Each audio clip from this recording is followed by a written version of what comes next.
আসসালামু আলাইকুম ওয়া রাহমাতুল্লাহ। ঘরে যদি কোনো জিনের অস্তিত্ব বিদ্যমান থাকে তবে তার সাথে মোকাবেলা করার মতো শক্তি আল্লাহ তাআলা বেড়ালকে দিয়েছেন। বেড়ালটি জিনের সাথে থাকা নেগেটিভ এনার্জিগুলোকেও শোষণ করে ফেলতে পারে। শুধু তাই নয়, বেড়ালের শরীরে আল্লাহ এমন একটি ব্যাকটেরিয়া দিয়েছেন যা কিনা আমাদের আশেপাশে থাকা সব ধরনের নেগেটিভ এনার্জিকে শোষণ করে নেয়। এছাড়াও বিজ্ঞানীরা বলছেন, আমরা যখন রাতে ঘুমাতে যাই তখন ঘরে পুষে রাখা বেড়াল সারা রাত ধরে আমাদের শরীর থেকে নেগেটিভ এনার্জি শোষণ করতে থাকে। আল্লাহ রাব্বুল আলামিন বেড়ালের মাঝে কিছু বৈশিষ্ট্য দিয়েছেন যার কারণে এমন সুন্দর একটি মাখলুক আমাদের রোজকার জীবনের অংশ হয়ে উঠেছে।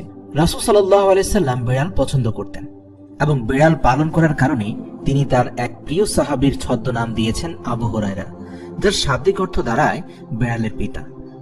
কেন একজন মুসলিমের বেড়াল পালন করা উচিত? গবেষণা করে জানতে পারা যায়, আজ থেকে ৮,০০০ বছর পূর্বে জঙ্গলের বেড়ালরা খাবারের খোঁজে জনবসতিতে আসতে শুরু করে। সে সময় জমিতে ইঁদুরের অত্যাধিক উৎপাত ছিল। সেসব ইঁদুরকে তাড়া করতে করতে একসময় বেড়ালরা মানুষের বসতিতে এসে পৌঁছায়।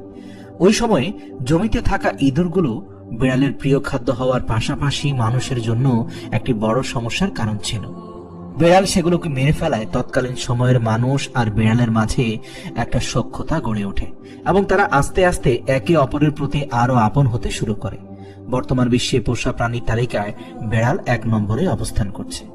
রাসূল সাল্লাল্লাহু আলাইহি সাল্লাম ইরশাদ করেছেন, শুধুমাত্র বেড়ালকে কষ্ট দেওয়ার কারণে এক বনী ইসরাইলের নারীকে কবরে আযাব দেওয়া হয়। মহিলাকে আযাব দেওয়া হয় কারণ বেড়ালটিকে বন্দী করে রাখা অবস্থায় সেই মহিলা বেড়ালটিকে পানাহার করতে দেয়নি, তাকে কোনো খাবারও খেতে দেয়নি, যার কারণে বেড়ালটি মারা যায় এবং এর ফলে তার কবরের শাস্তি নেমে আসে। সহিহ বুখারী হাদিস নম্বর 3482। রাসূল সাল্লাল্লাহু আলাইহি সাল্লাম ইরশাদ করেন, বেড়াল সর্বদা নাপাক বস্তু হতে দূরে থাকার চেষ্টা করে। বেড়াল হচ্ছে এমন এক প্রাণী যে কিনা মানুষের আশপাশে ঘুরতে পছন্দ করে। আমাদের প্রিয় নবী সাল্লাল্লাহু আলাইহি সাল্লাম বেড়ালের সাথে অত্যন্ত ভালো আচরণ করতেন।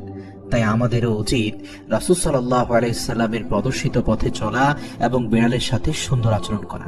আর কোনো বেড়াল যদি অত্যন্ত হিংস্র হয়ে যায় এবং মানুষের সাথে খারাপ আচরণ করতে শুরু করে, তবে সেটিকে না মেরে দূরে কোনো জঙ্গলে রেখে আসাই শ্রেয়।